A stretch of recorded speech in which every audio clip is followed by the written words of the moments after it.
Weird, the Yankovic Story is part biopic, part comedy, about the early career and life of parody songwriter and singer Weird Al Yankovic. This is a movie that tries to be weird and outlandish and to subvert expectations for a biopic to a certain extent.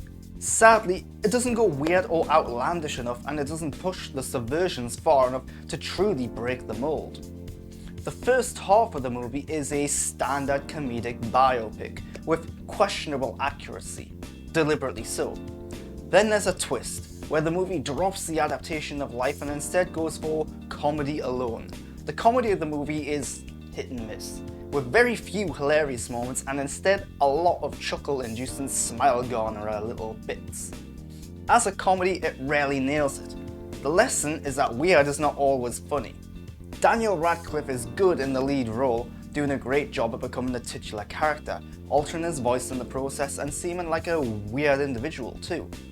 It is a shame though that he never performs the songs himself, with poor lip sync and dubbing by the real Weird Al Yankovic being piped in on top of his voice. It's a distracting choice. Plus, the movie is locked onto the Roku channel, with low production values and a made-for-TV vibe throughout most of it. This is not a biopic or a comedy movie that is a must-watch, and it's not a biopic or a comedy movie that will encourage people to go to the hard-to-find Roku channel either.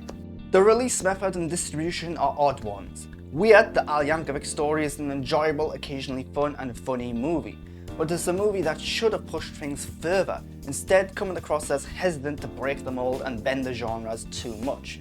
It ultimately feels like a wasted opportunity, but not a bad movie by any means.